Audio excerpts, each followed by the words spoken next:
Hey, this is Matt once again. Welcome back to the videos of the paid request, this time for frame by frame. Thank you so much for that, and for those interested in requesting any type of videos, feel free to send it either directly to my PayPal or join my Patreon. Both links are down below in the info box. Now this is for Ghostbusters Frozen Empire, which... Listen, I know a lot of people like the film. I know my friend Mike, OCP, he liked the film. That's fine. We're not all going to like the same movie. Nothing wrong with that. I can only say my opinion, my subjective response, which I say I think this film sucks my sweaty balls. They can suck them when they're sweaty or not. I don't care. As long as you lick the balls, be my guest. Just at least I feel something.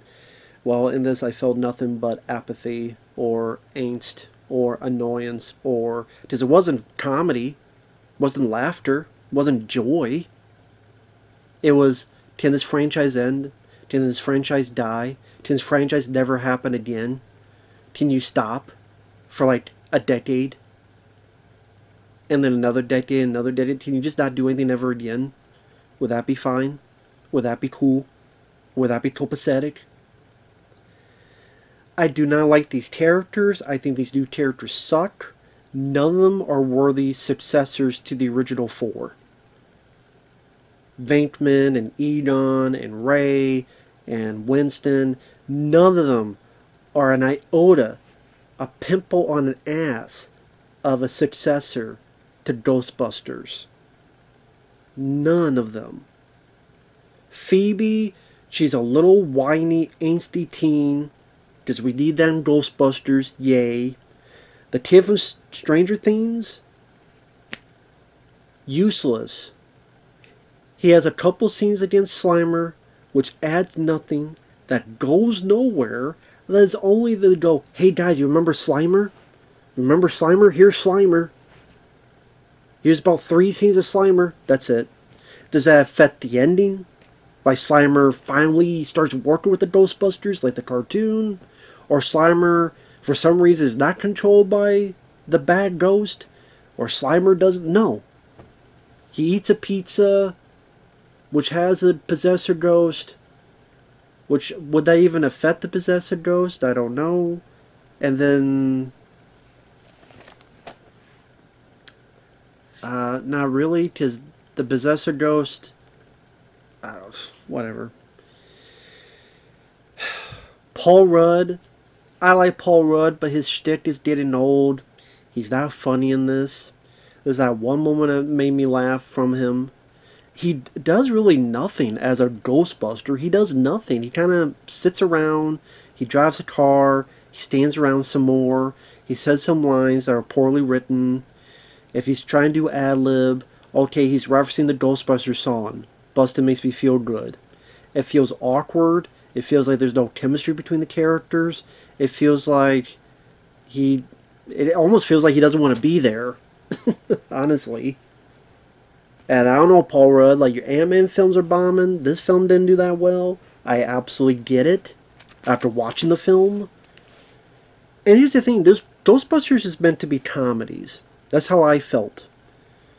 1 and 2 I enjoy because of the characters and because of the comedy.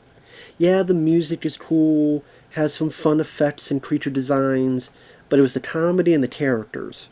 And I still enjoy the first 2 because it's funny. They're both funny to me. I think the first film's funnier, but they're both funny. And I like the characters, and they're endearing, and they're heartfelt, and they're entertaining to watch. And they have great chemistry, even in the second film. I do not feel the way... I did not feel that in Afterlife. I did not feel that in this. This was boring. The villain is barely an entity other than trapped in the sphere until the final 20 minutes of the film. Was a kind of a neat design, but then he ends up being a punk bitch by the end of it. Or at least an idiot. I'll get to why he's an idiot. In more ways than one, he becomes the most imbecile villain in any of these Ghostbusters movies. You have a setup in 1904 with the people being frozen. Then they show the Ghostbusters logo. They don't do the something strange in your neighborhood. They don't do that. Maybe they thought that'd be old hat, or they thought that'd be repetitious. So then you cut to Paul Rudd and the family, the mom, who I never liked. I did not like her in the previous film. I thought she was really unlikable and bitchy. Here, unlikable and less bitchy. But I did not like her. Finn Wolfhard, whatever the hell his name is, from Stranger Things. He's there because he was in the last one. He's really given nothing to do, character-wise. Again, he has a couple scenes trying to catch Slimer. That's it. And that felt like more of, we need Slimer in the movie, so do you remember Slimer? Phoebe, I'll get to her in a minute. They're trying to catch this ghost, which is the Hell's Kitchen sewer dragon ghost. But they're driving around, and she shoots the beam, and the beam hits the target and does nothing. So what does it do? It still looks like it's flying around. It doesn't look like it's really being that effective. Usually you hit it with a beam, it can't move. Well, it's too big.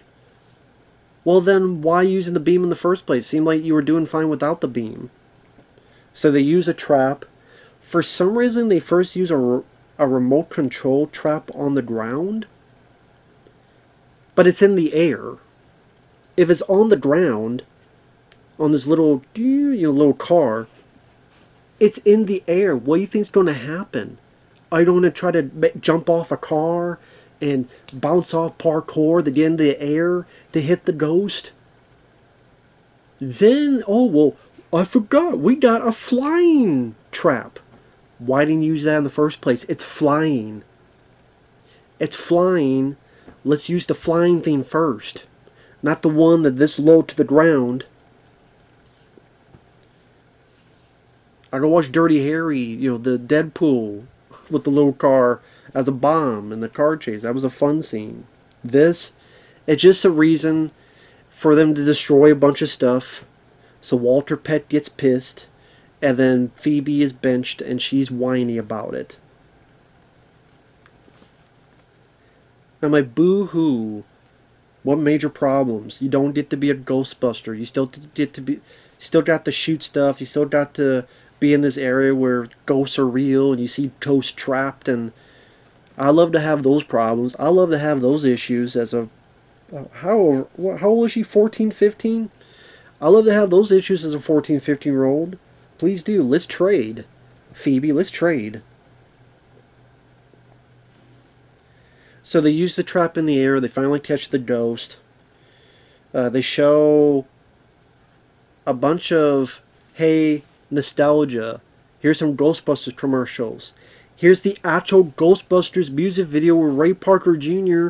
and Bill Murray and them doing the dance. I'm like, okay. In case nostalgia, do you remember? Yeah, I remember back in the day. I could watch this stuff back in the day. I just watch it right now. Thank you. I already know. Now, of the older Ghostbusters, Bill Murray's in this for like 3 scenes. He pops in like one scene, I don't know, halfway through. Then near the end he pops in and he says a couple lines. He doesn't feel like he wants to be there.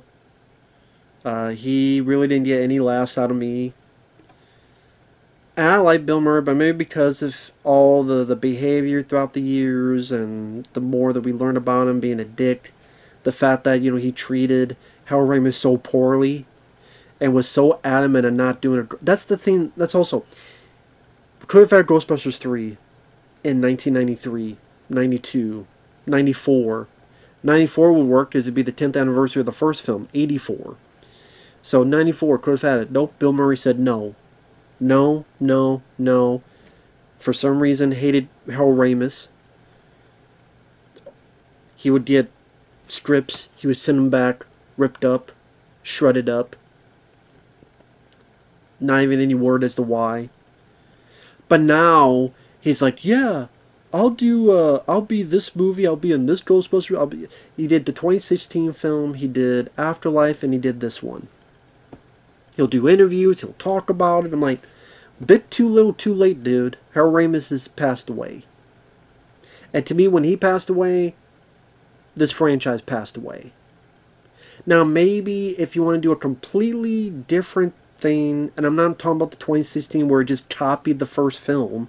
I mean, like a completely different thing. And if you want to try to make it a comedy, okay. But if you want to try to make it a horror film, you want to try to make it just an action film, it'd be a tough order. It'd be a tough sell. But when you're in the same universe as these characters and you see these guys pop in, you see how old they are, and it's depressing. And I'm tired of seeing my heroes 80 years old. I know they're 80 years old in real life. Let us keep the memory of them fresh and young and not almost ready to break a hip. If they move too much, they'll fall and they can't get back up. Like, we all know we get older. I don't need to see your constant stream of people, Rambo, Indiana Jones, getting older and older and older until they're ready to die in front of our eyes. Like, can we stop that, please? I would say Dan Aykroyd definitely has the most to do. He's the host of some show called Repossessed, where people bring in their items to see if they're possessed or not. I guess it's for a YouTube thing. And then, like, someone's looking at a watch, but there's nothing there, so the kid smashes it.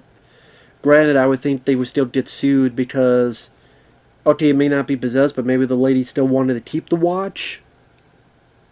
I'm surprised she didn't slap Dan and slap the kid upside the head. That should maybe would have been funny. Podcast comes back only because he was in the first... When I say the first, I'm going to say Afterlife. But he has nothing to do here. He's an annoying waste of space. Phoebe is angsty and whiny and irritating. I'm like, these are our successors to Ghostbusters. Bull. Kumail Nanjiani, which he pops up so much and I'm getting kind of sick of seeing him. He was in The Eternals and that film sucked.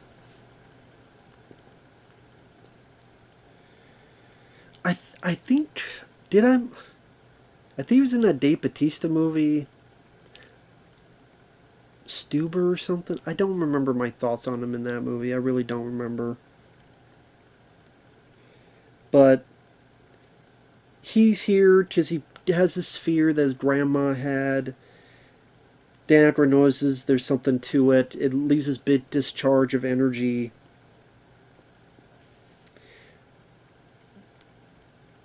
Cool to see Ernie Hudson. He looks the best out of all of them.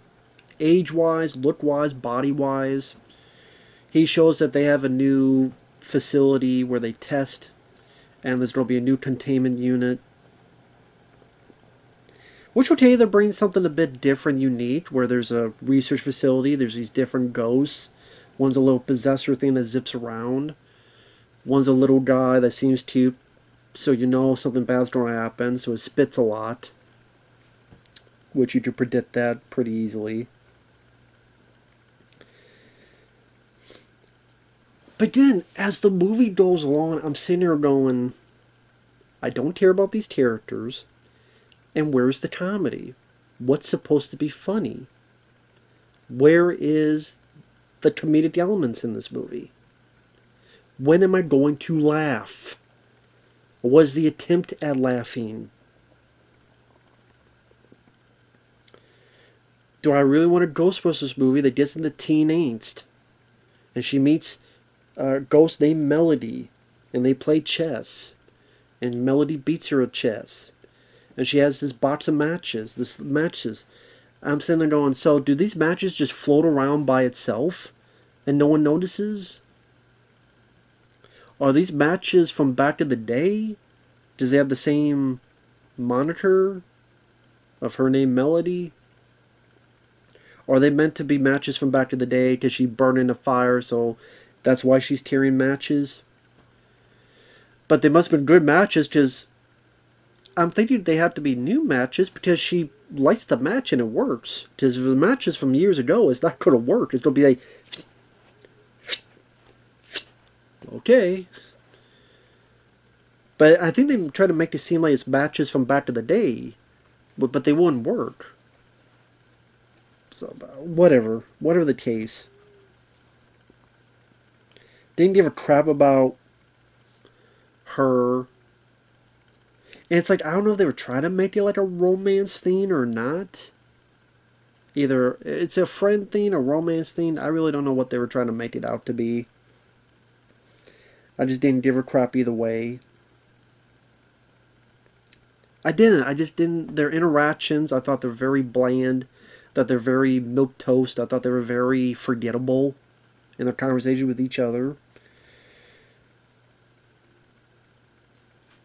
They bring Kumail Nanjiani to interview him because he has some residual energy. Bill Murray interviews him, and pretty much like, at least he's attempting to be funny. And then he keeps throwing pins at him. And he's like trying to be funny some more, asking these weird questions and throwing pins at him. I guess you see at least he's attempting, but I don't know. It kind of almost was funny, but I still wasn't laughing.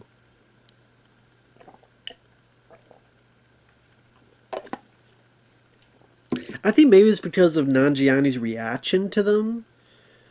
Where instead of reacting like we all would, if someone is throwing pins at you, how would you react?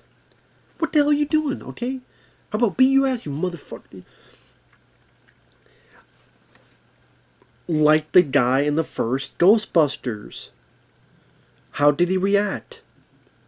When Bill Murray shot at him, he wasn't, leave me alone, stop picking on me. What are you doing, man? No, he's like, I'm getting a little tired of this.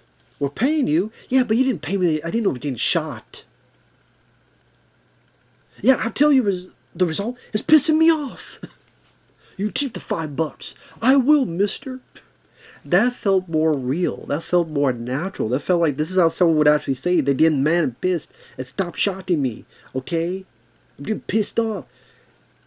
But Nanjiani doesn't react like a normal guy would. He reacts like what a goofy character would. What are you doing? What are you doing that for? How come you're doing that? What are you doing? I'm thinking, what are you doing? That's not... Is that really how you would react, Nanjiani? How you would react in real life? That's what made Ghostbusters and even Ghostbusters 2 work, is because those characters for the most part reacted like how we would all react. Scared or freaked out or natural. Because for the most part, you had characters, you had actors, whether from Saturday Night Live or other aspects, other avenues, that knew how to work in that environment, knew how to behave in their own ways like kind of a blue-collar character, so it made it relatable to the audience. That's not how these actors work. Not Paul Rudd, not the mom, not even the kids. They don't have natural reactions that any of us would have. And because I don't like the characters, I don't relate to them, I don't find them interesting. Paul Rudd, I guess the most out of his characters that he wants to be like Phoebe's dad. Okay. But he's kind of doing it like a roundabout way where he doesn't say it, he does say it, and then it's like, well, dude, grow some balls and get to the point, dude. And maybe put some chuckles and laughs in there, too.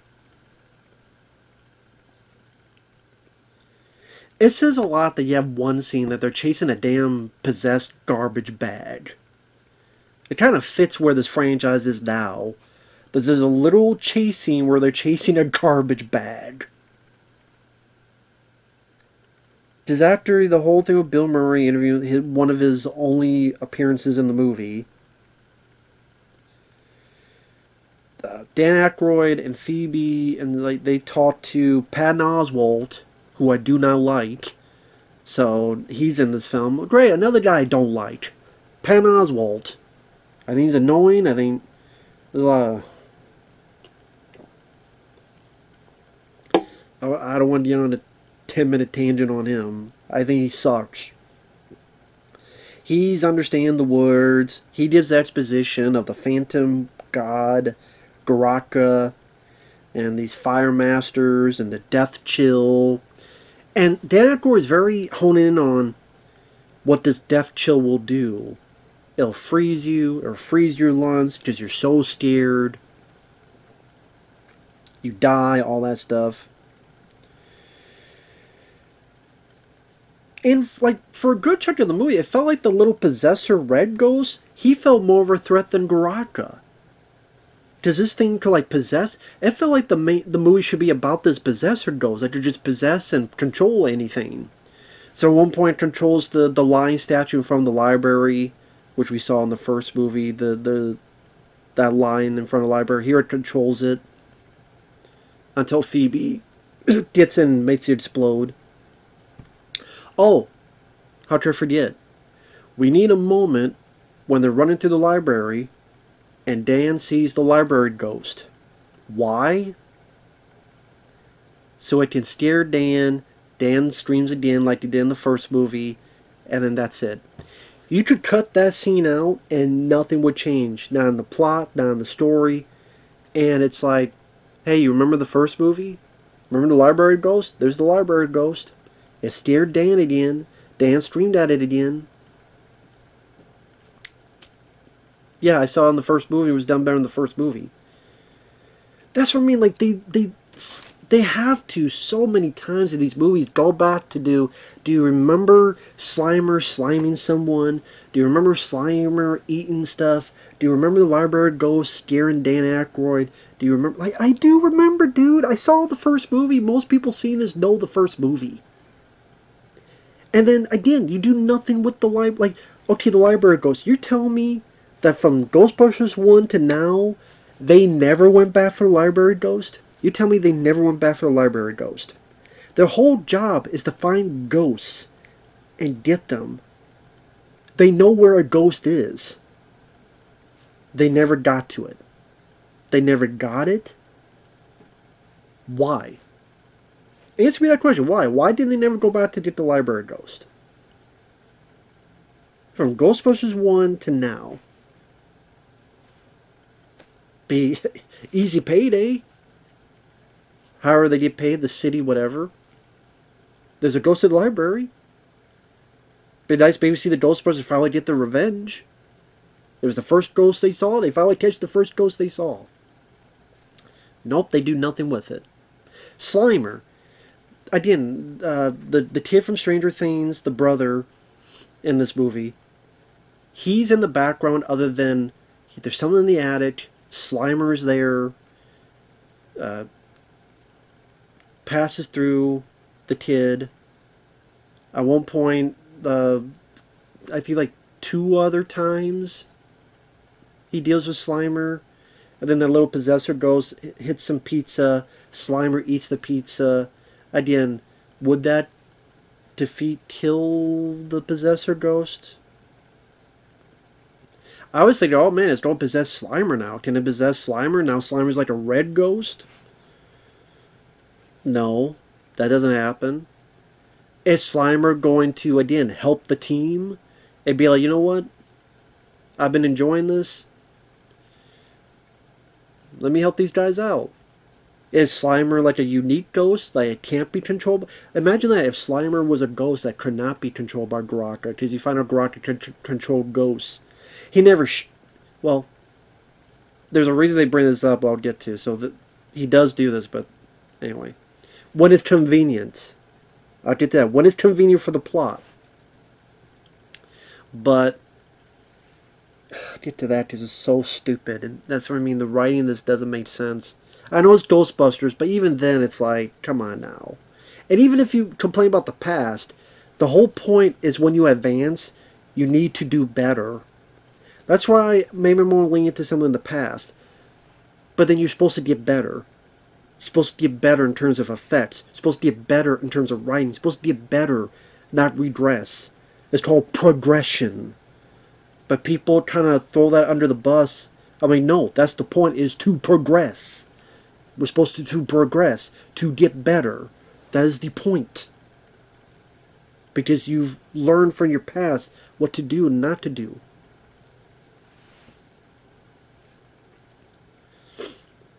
A Slimer. Actually utilize them.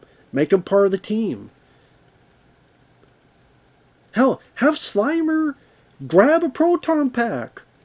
How funny would it be if Bill Murray's doing it and he looks over and there's Slimer, and Slimer looks over, does a look, and then Bill Murray shakes his head and calls him a name or something. Hell, do a note to the cartoon where Slimer goes to Bill Murray but then kisses him or whatever and flies off. And Bill Murray's getting pissed and, that's what I'm just talking about, these moments that could actually make a reason for Slimer to be there other than nostalgia. You remember Slimer? Now he's gone. But you got that nostalgia buzz. No, actually make him a character. Do something with him. But you do nothing with it. So it's pointless. Other than to jerk off the nostalgia juices.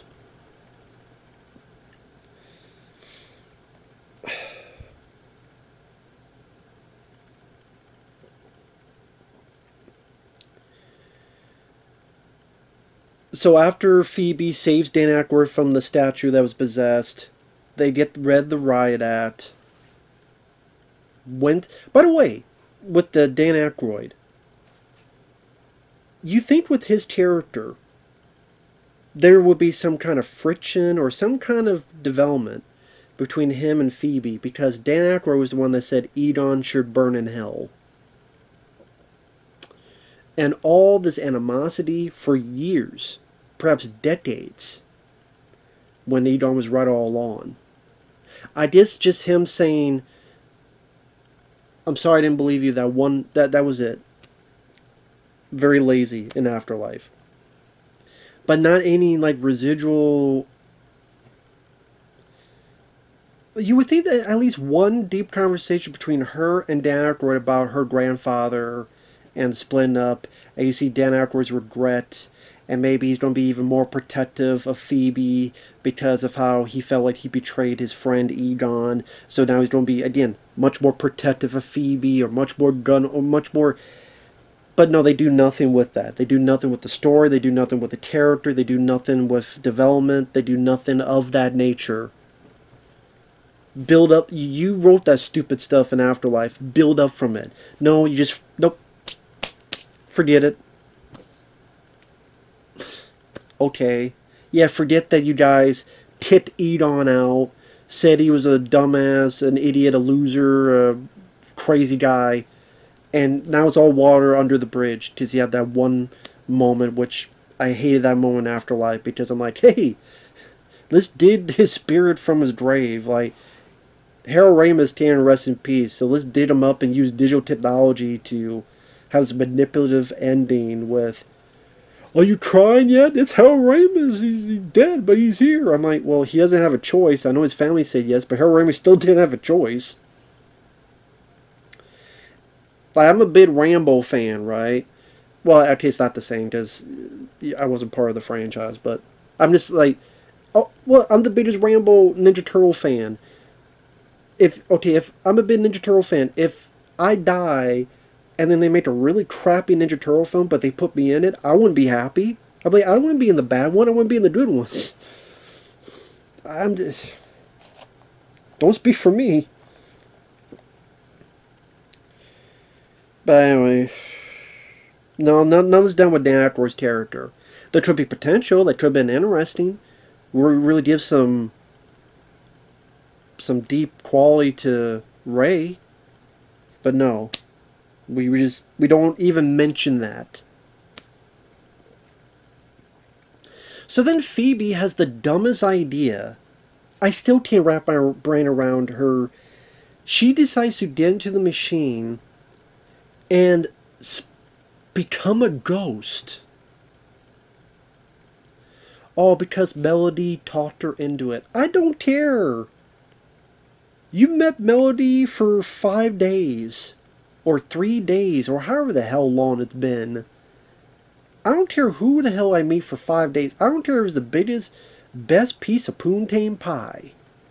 If it was 5 weeks or 5 months, and they told me, by the way, do this thing and become a spirit, I'd be like, okay, I'll be right back.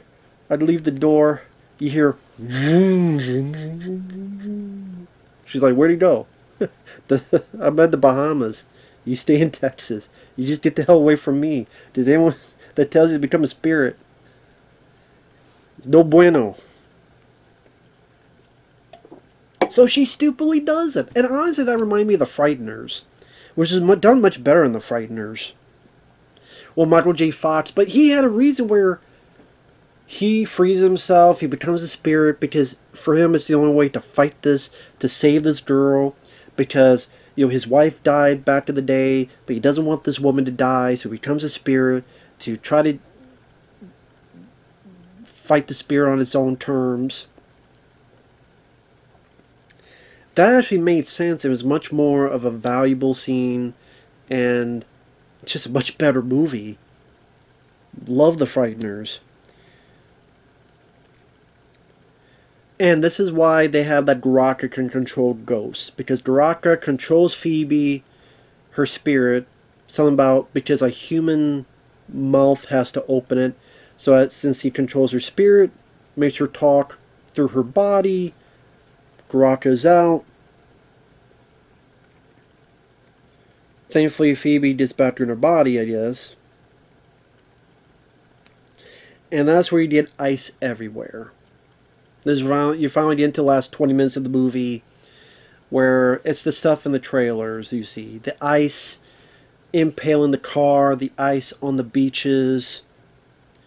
Who knows how many people got frozen, and if they got frozen, that means they're dead, based on what we're told of the death chill. You can't tell me ice is in that many places and no one got frozen? I think you see a shop owner get frozen. So a lot of people died because of Phoebe. Congrats, Phoebe. You got a lot of people killed. You can't tell me a lot of people didn't get killed during that death freeze. If not, then that's a bunch of bull. So good job, Phoebe. You got a lot of people killed. Congrats. Bravo. Bill Murray comes to the firehouse. Gets a little bit of alcohol, which I'm sure he had throughout the whole production. That's probably why maybe he's there to just get drunk. I don't know.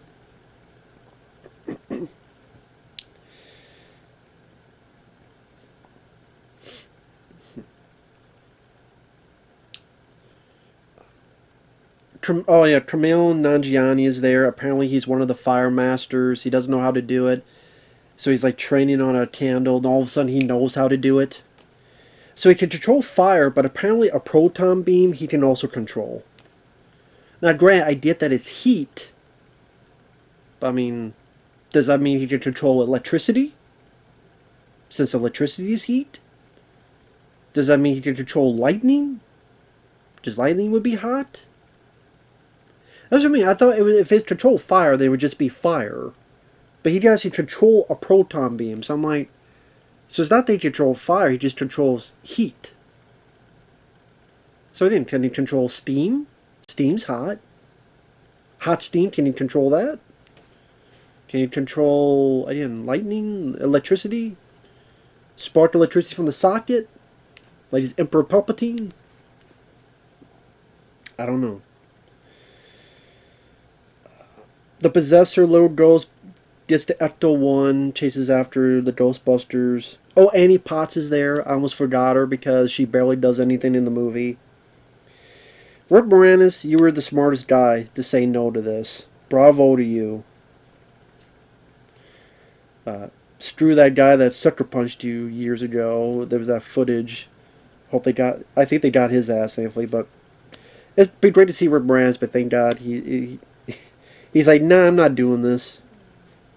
I get it.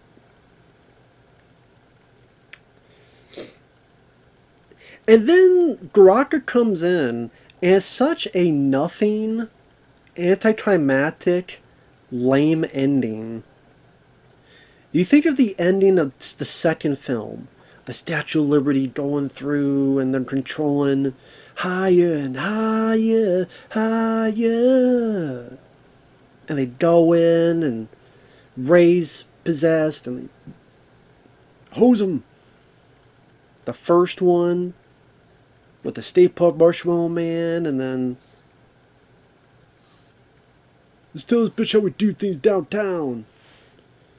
When someone asks if you're a god, you say yes. There's no humor during this finale. There's no entertainment. For some reason, he's got the death chill, right? This is what I'm talking about, the villain. How he's the dumbest villain in this franchise. Easily. First off, he has his ice. He could freeze them to death. Be done. Instead, he has his ice come from the ground to trap them. Now, if you like the film, that's fine, but answer me this question. Riddle me this, Batman. Why does he trap them?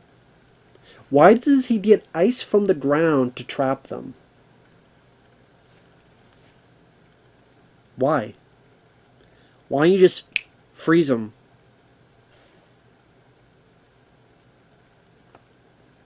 And then when they're frozen, because eventually they do freeze. So they got the death chill. That means they're dead. Dan Aykroyd earlier was very particular about how it does this to your lungs. He was particular on how the death chill kills you. So if they're frozen, that means they're dead.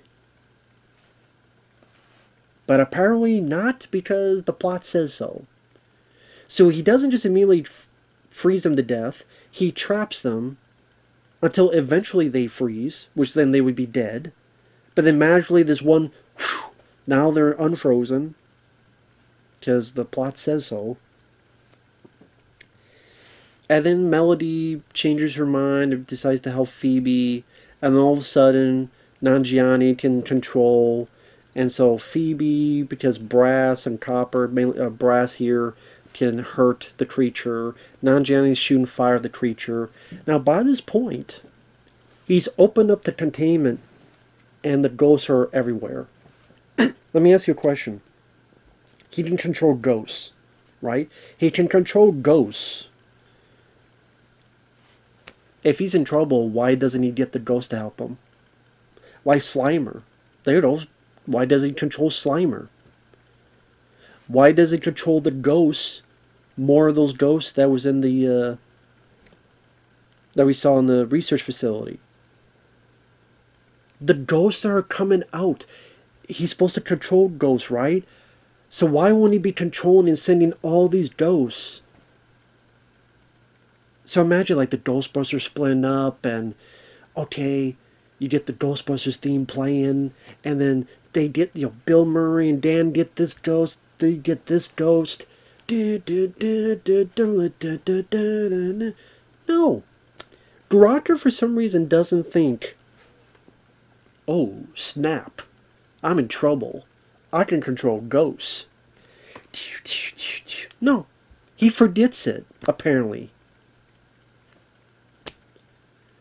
And then apparently all you have to do is flip a switch the other way, and then they all get sucked back in. Because they flip the switch. Oh yeah, and then Melody has the match, and apparently the match still works. So again, whatever. I mentioned that before. Flip the switch, Grocker gets pulled in, and then the floor fixes itself. Why the floor fixes itself, I don't know. But the floor is open, then it was like, I don't know why it does that. By the way, what about all the other ghosts are out there? Was Gozer part of that? Because didn't they trap Gozer in the previous film? So did Gozer get out? Did Vito get out? Well, actually, no, they blasted him, he exploded, to be fair. So that was more like push him back to his dimension, whatever. So to be fair, he wouldn't be trapped. So not Vito, but like Gozer. What about all the other ghosts? Are they free? Apparently so, because the sea dragon thing comes out that they caught earlier. So now all the other ghosts are out there. So that means they have a lot of work ahead of them now, because they don't have to start from scratch one. Just all the other... That's it. Like, they act like they won, but 50, 100 ghosts are out there. Right, you just say the same with the first film. Because at the end of the, in the first film, the containment breach. But maybe because like their business just started. So yeah, the ghosts are out, but it might have been, I don't know, a dozen ghosts, maybe 20 ghosts. I don't know how long, how many ghosts. Ah man, this is a pain in the ass. But this is from like 1984. Then they stopped the course. Then they came back in '89. Then however long that went, and then now that they've come back again. Plus, the didn't have a big bad like Gozer.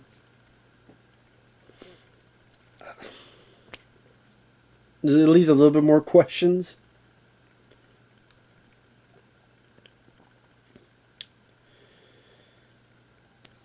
And then again, the nostalgia, like Walter Peck comes in, and he's yelling at Ghostbusters, but it's like, hey, we did well.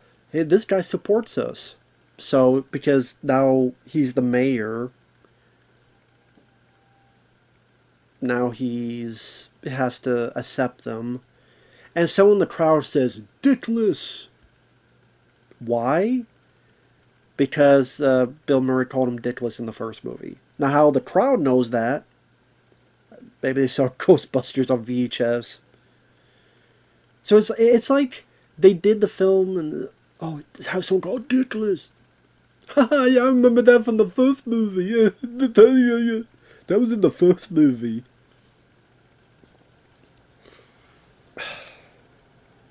Then they play the Ghostbusters theme, and I'm sitting there going, I don't care. I don't care about any of these characters. Paul Rudd and the mom didn't do anything. They helped Phoebe a little bit with Garaka, like holding it, which all they're doing is the same with Egon in the previous film. When Egon's helping Phoebe hold, now it's Paul Rudd and the mom helping it hold. So they're repeating the stuff from the previous one. I think the characters suck. They're not worthy successors at all of the original Ghostbusters. It's not a good comedy. People get mad. What was funny about this movie? What jokes worked? What humor worked in this movie? The action scenes were severely lacking. Garaka was a punk villain who was too stupid to, number one, not just kill the guys there, which he could. He just traps him for some reason. And he can control ghosts until he forgets, because the plot forgets conveniently that now wait, I can control ghosts? I'm not going to do that at the end, which would be help me the most.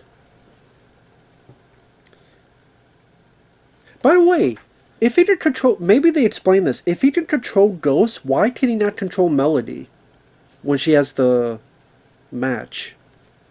I'm trying to remember. Did they explain why he couldn't control her? I'm trying to remember. Because if she has the match and he can control ghosts, why didn't he control her? Blow that out. Why didn't he do that? He just watches. As the flame goes, I'm like, why didn't you... But, by the way, he's made of cold. Why didn't he do that? See, that would have been a comedy moment. He gets this, and you see Draka go. Tell me that would not be a laugh out loud moment. Someone's a badass. They got this. Shit. And then they do it again. Why not that? Like, okay, that would work like Bill Murray or someone. I got you here. Shit. You do it again. No. Why? I don't know. Characters suck. It's not funny. It was very boring. This would be like a lame episode of the Ghostbusters cartoon. And I like the Ghostbusters cartoon. Like, I've seen a couple episodes that were pretty entertaining. This wasn't it. There's nothing creepy. scary, which is fine. I mean, Ghostbusters, but it's meant for comedy, and there's nothing funny in this movie. So yeah, this movie sucks. It sucks. You liked it, be my guest. I don't know why people liked it, but hey, it's not my job to know that. It's just giving my own opinion. We all like and dislike different things. It's just how it is. So, just let this franchise die, please, and stay dead. Please. Please stay dead. Please. Fuck. See you guys later.